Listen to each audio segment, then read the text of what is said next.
மல்லி சீரியல்ல என்னெல்லாம் சுவாரஸ்யமான விஷயங்கள் நடக்க போகுதுன்னு பார்க்கலாம் வாங்க. விஜய் பார்த்தீங்கன்னா மல்லி கிட்ட எங்க பாரு, நான் ரொம்பவே அப்பாவின்னு சொல்லிட்டு நினைச்சிட்டு இருந்தேன். ஆபீஸ் விஷயம் தான் என்னன்னு சொல்லிட்டு உனக்கு தெரியாதுன்னு தான் நான் நினைச்சிட்டு இருந்தேன். ஆனா நீ என்னை ஏமாத்திட்டு இருக்குன்னு சொல்லிட்டு இப்பதான் நான் தெரிஞ்சுக்கிட்டேன். என் வீட்டுல நடக்கிற ஒவ்வொரு விஷயத்தையும் நீ வந்து இன்னொரு கம்பெனி கிட்ட போயிட்டு டிஸ்கஸ் பண்ணி அதுல இருந்து நீ சந்தோஷப்படணும்னு சொல்லிட்டு நீ நினைக்கிற. இப்பதான் நான் எல்லாத்தையுமே தெரிஞ்சுக்கிட்டேன். என் அக்காவும் வந்து எனக்கு எல்லாத்தையுமே எடுத்து சொல்லிட்டாங்க. இதுக்கப்புறம் தயவு செஞ்சு என் முகத்துல முழிக்காத. நீ சொல்றதை எதையும் நான் கேட்கிற நிலைமையில இல்ல, தயாராகவும் இல்லை அப்படின்னு சொல்லிட்டு விஜய் பாத்தீங்கன்னா மல்லி கிட்ட சொல்றாங்க. ஆனா மல்லி வந்து இல்ல விஜய் சார், நாங்க சொல்றது நீங்க கேளுங்க, நான் வந்து அந்த இடத்துக்கு எதுக்காக போனேன்னு சொல்லிட்டு நீங்க ஃபர்ஸ்ட் தெரிஞ்சுக்கோங்க அப்படின்னு சொல்லிட்டு மல்லி சொல்ல, விஜய் வந்து இங்க பாரு, நீ பேசுறதை நான் காது கொடுத்து கூட கேட்க மாட்டேன், ஒழுங்கு மரியாதையா ரூமை விட்டு போ அப்படின்னு சொல்லிட்டு விஜய் சொல்றாரு. ஆனா மல்லி பாத்தீங்கன்னா இல்ல விஜய் சார், என்னால போக முடியாது, ஏன்னா என் பக்கம் நியாயம் இருக்குது, நான் எந்த ஒரு தவறும் செய்யல.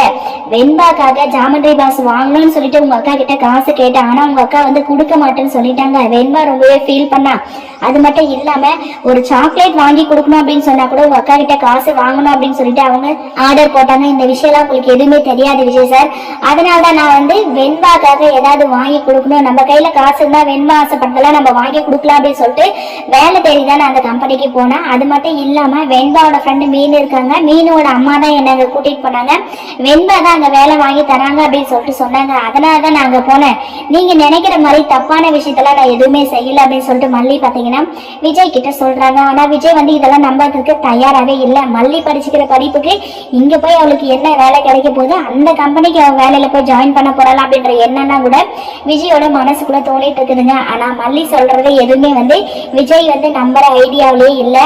ஆனா இதுக்கப்புறமா விஜய் வந்து யோசிச்சு பார்த்தாதான் தெரியும். ஏன்னா மல்லி வந்து உண்மையை தான் சொல்லியிருக்கா, நம்ம தான் தப்பா புரிஞ்சுக்கிட்டோம் அப்படின்னு சொல்லிட்டு விஜய் வந்து கூடிய சீக்கிரம் புரிஞ்சுக்கதான் போறாரு. சோ அது மட்டும் இல்லாம இப்ப மல்லி பார்த்தேன்னா இங்க பாருங்க விஜய் சார், நான் சொல்ல வேண்டியது எல்லாமே உங்ககிட்ட சொல்லிட்டேன். இதுக்கப்புறம் என்ன நம்புறதோ நம்பாதோ உங்களோட விருப்பம். ஆனா என் மனசார நான் எப்பவுமே உங்களுக்கு கெடுதல் செஞ்சிருக்க மாட்டேன், உங்களுக்கு துரோகமும் செஞ்சிருக்க மாட்டேன். நீங்க நல்லா இருக்கணும் அப்படின்னு சொல்லிட்டு தான் நினைப்பேன். ஆனா நீங்க வந்து என்ன தவறா புரிஞ்சுக்கிட்டு இருக்கீங்க அப்படின்னு சொல்லிட்டு மல்லி பார்த்தீங்கன்னா சொல்லிட்டு கிளம்பிடுறாங்க. விஜய் இதுக்கப்புறம் யோசிக்கிறாரு. அவரால் வந்து கரெக்டான ஒரு முடிவே எடுக்க முடியல. ஏன்னா இதுக்கு எல்லாத்துக்குமே முழுக்க காரணம் வந்து ராஜேஸ்வரி தாங்க. அந்த கொட்டேஷன் என்ன போட்டிருக்கங்க அப்படின்றத கூட மற்ற கம்பெனிக்கு சொன்னது வந்து நம்ம ராஜேஸ்வரி தான். ஸோ இது எல்லாம் ராஜேஸ்வரி செஞ்சுட்டு எதுவுமே தெரியாத மாதிரி நடிச்சிட்டு இருக்காங்க. கூடிய சீக்கிரம் ராஜேஸ்வரியோட உண்மையான முகத்தை நம்ம விஜய் தெரிஞ்சுக்கிட்டா ரொம்பவே நல்லா இருக்குங்க. வெயிட் பண்ணி பார்க்கலாம் என்ன நடக்க போகுதுன்னு சொல்லிட்டு. இந்த வீடியோ பிடிச்சிருந்தா மறக்காம நம்ம சேனலை சப்ஸ்கிரைப் பண்ணுங்க. தேங்க்யூ.